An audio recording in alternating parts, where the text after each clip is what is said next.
সবাইকে শুভ নববর্ষের শুভেচ্ছা জানিয়ে শুরু করছি আজকের ব্লগটি। এটি কয়েকদিন আগের ভিডিও, সময় সুযোগের জন্য আপলোড করা হয়নি, আজকে আপলোড করছি। আজকে আমরা চট্টগ্রাম শহরে চলে যাব এবং এটা অনেক দিনের জন্য যাব। আমার যা যা ব্যাগ গোছানোর ছিল সব কিছু আমি গত রাত্রে গুছিয়ে নিয়েছি, বাকি যেটা আছে সেগুলো গোছাচ্ছি। আমার সবগুলো ইনডোর প্ল্যান্ট আমি আমার ব্যালকনিতে রেখেছি। আমার ব্যালকনিতে একটু রোদ কম পড়ে, ছায়া থাকে, আর এগুলোতে আমি একটু পরেই জল দিয়ে দিব। যাওয়ার আগে আমি গাছগুলোতে একটু জল দিয়ে দিচ্ছি, কারণ আমার জামাই ফিরবে 3-4 দিন পর।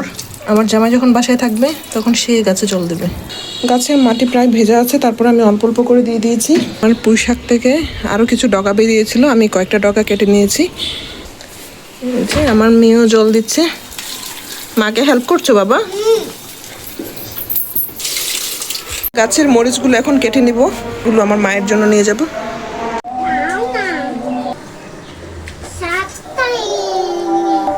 এগুলো কার জন্য নিয়ে যাচ্ছি মা?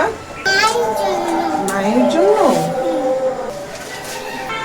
এখান থেকে অনেকবার নিয়ে নিয়ে আমরা খেয়েছি।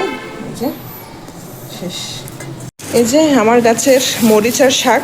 গতদিন কিছু আমি আমার গাছ থেকে পুঁই শাক নিয়েছিলাম, আর এখন কলমি শাকগুলো নিচ্ছে, একটু লাল শাকও ছিল, এগুলো নিয়ে নিচ্ছি। আমার গাছের এই মরিচগুলো, এই যে বোম্বাই মরিচ অনেকগুলো, কালো মরিচ অনেক ঝাল, এই কালো মরিচটার নাম জানি না আমি। এগুলো নিয়ে নিব এখন।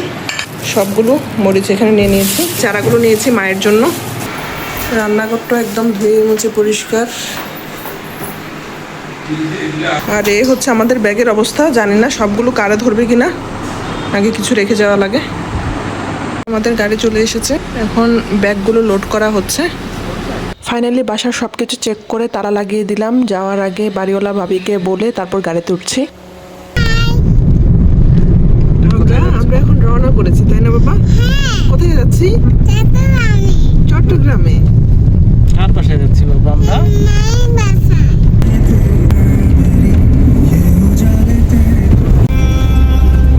আমরা একটু এখন চায়ের বিরতি দিলাম।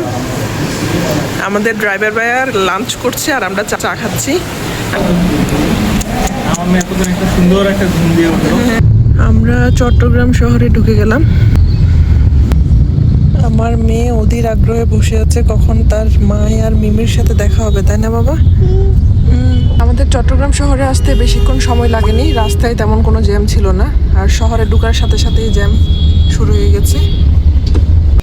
আমরা চলে আসলাম বাসায়। আমরা বাসায় চলে আসছি, এখন লিফটেও জ্যাম। এই যে অনেকক্ষণ ধরে দাঁড়িয়ে আছি। কার বাসায় হচ্ছে এখন?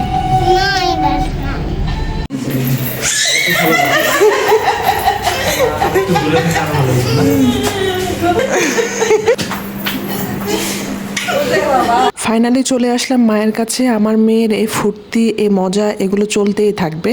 দেখা হবে পরবর্তী কোনো ব্লগে। ধন্যবাদ সবাইকে।